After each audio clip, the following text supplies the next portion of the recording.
नमस्कार. नवीन ब्लॉगमध्ये आपलं सर्वांचं पुन्हा एकदा सहर्ष स्वागत.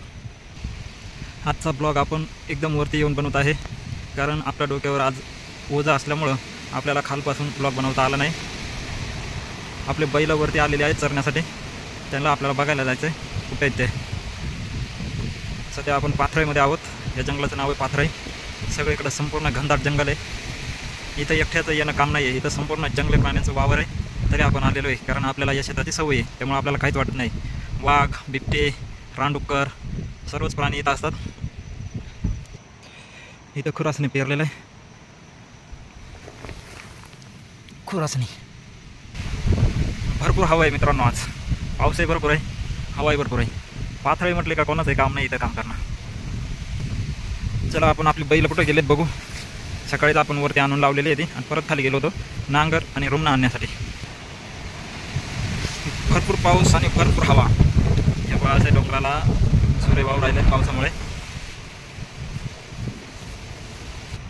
समोर लिंगाणा सुळका, लिंगी, बाळतनीचा डोंगर धुक्यामध्ये संपूर्ण गाडला गेलेला आहे. खाली फक्त आपल्याला सूर्य दिसतात. इकडं महाकाळचा डोंगर आहे, तो पण संपूर्ण धुक्यामध्ये हरवला आहे. आज आपण एकदम डोंगराच्या पायथ्याशी आहे. इकडं आपले खंडूशेठ, साबळ्यांचा बैठकीचा आंबा, हे आमचे दाजी हिरड्यांची शेती. समोर हिरड्याचं झाड, हिरडे. पाथराईमध्ये भरपूर वन औषधी आहे, जे तुम्हाला कुठंच भेटणार नाही ते पाथराईमध्ये भेटणार. हे पाहू शकता आपण हिरडे. चला आपल्या बैलांचा आणि गुरांचा शोध घ्यायचा आपल्याला. त्यांच्या मागानुसार आपण आलेलो आहे. जसे जसे माग लागलेत तर मागानुसारच आपल्याला बैल भेटणार आहेत आपले. इकडं चरत चरत आलेलं आपल्याला त्यांचे माग लागलेत, म्हणजे त्यांच्या पायाच्या खुणा. अजून काय आपले बैल आपल्याला सापडले नाही. बैलही नाही, गुरही नाही. आज मोकाट लावून दिलेत आपण. मोकाट म्हणजे त्यांच्या मनाचं राज्य, कुठेही ला. सकाळी सकाळीच आपण आज वरती गुरं लावून दिलेत. वरती काम करायचं म्हटलं की लवकर यावं लागतं आहे, कारण जेवढं लवकर होईल तेवढं चांगलं. पाऊस भरपूर असतो आहे, हवा पण भरपूर असते. समोर लिंगी, बाळतनीचा डोंगर, बाळतनीच्या डोंगराचे झुरे, महाकाळाचा डोंगर सगळं आज धुक्यामध्ये हरवलेलं आहे. समोर घनदाट जंगल. खाली बघू शकता आपला मित्र. हा आहे ढोलदऱ्याचा झुरा. एवढ्या जंगलात एक वस्ती आहे, चंद्रकांत भवारी. पहिल्यापासून इथेच राहते, त्यांची शेती. वरती लिंगी. हातले दमवलं आपल्याला आपल्या गुरांनी, अजूनही काही सापडले नाही. एक वर्ष मित्रांनो इथे ना भूस्खलन झालं होतं. जसं इरशाळवाडी, तळई, माळीन हे गाव जसे दरडीखाली गाडले गेले होते, तसं इथं आहे ना आपलं शेत तुटलं होतं. भरपूर मोठं असं खराळ गेलं होतं इथं. 4-5 वर्ष झाले त्याला. फायनली आपले गुरं आपल्याला सापडून आलेले आहे. बैलांच्या गळ्यातील घंटीचा आवाज येतो, म्हणजे आपले गुरं इथंच असणार कुठेतरी. चला आपण जाऊन बघूया कुठे. वाटा नसतात, पण वाटा काढायला लागतात. संपूर्ण काटेरी झाडं झुडपं, करवंद, आवळा, आणि आपली गाय आपल्याला दिसून आलेली आहे. गाय, इथं आपली म्हैस. बघा म्हैस. छोटासा वासरू गोरा, आपला हरण्या, आपला रॉयल कारभारी. अजून एक राहिला आपला शिवड्या, तो इथंच असेल. तो काय यांना सोडून गेला नसेल. बफेलो.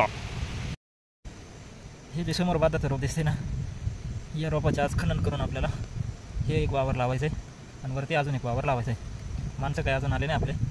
तोपर्यंत आपण बैल चारतोय, कारण याच्या दावत धरायचं आपल्याला चिखल करण्यासाठी. हे दिसतंय संपूर्ण वावर लावायचं आज आपल्याला.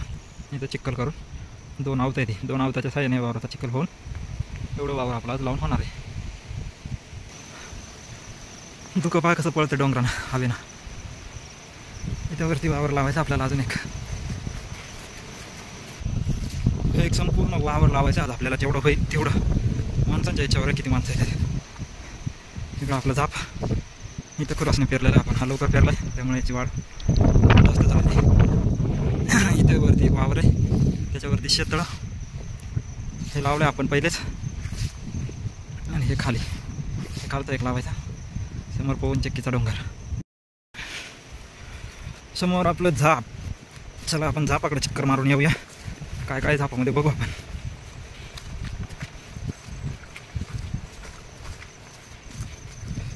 झापाची समोरील बाजू. अजून काय माणसं आली नाही. आपण वरती आलेलो आहे तेव्हा दरवाजा उघडून ठेवला आपण. आतमध्ये एक नांगर आहे, हे वाळलेला पेंडा. अवताचे बैल सोडले का त्यांना टाकायला खायला. एवढ्या जंगलात वस्ती तरी लाईट होती मित्रांनो. आपले वडील होते ना, त्यांना कुठेही असो लाईटीशिवाय त्यांना जमत नव्हतं, कारण ते स्वतः वायरमॅन होते. त्यांनी फार इतक्या वरती लाईट आणली होती. हे पहा, हे जे नांगर रुमना जू आणि कोडका दिसतंय ना, हे आपण खालून आणलं आहे आज. कारण 2 आवतं धरायचे आपल्याला, त्यामुळं एक नांगर होता आपल्याकडे, एक नव्हता.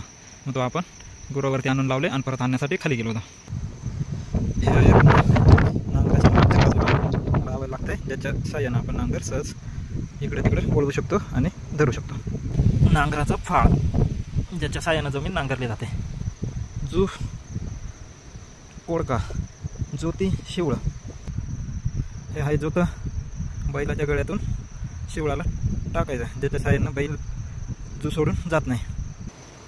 याला म्हणतात कोडका. जुवामध्ये नांगर अडकवण्यासाठी याचा उपयोग होतो. आणि गाठीसारखं जे जुवाला लावलेलं दिसतंय ते आहे शिवळ. ह्याच्यातून या शिवळाच्या आधाराने बैल चालतो आणि त्याला बाहेर पडता येत नाही. समोर डोंगर उतारावर केलेली भात शेती. आपला मित्र गोरख कातडे त्यांची शेती आहे तिकडं. समोर 2 गडदी म्हणजे डोंगराला पडलेली कपार.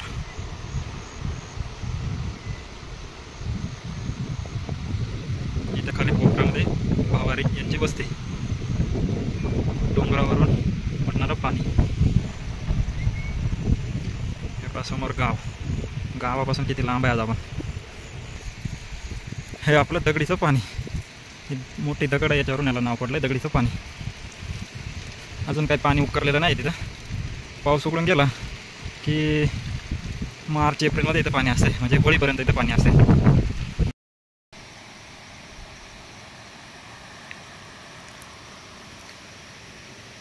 धुकं,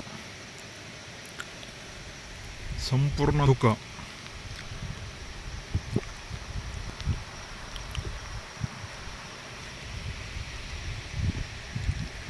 काश्मीर, अक्कोले तालुक्यात काश्मीर, पाथरी.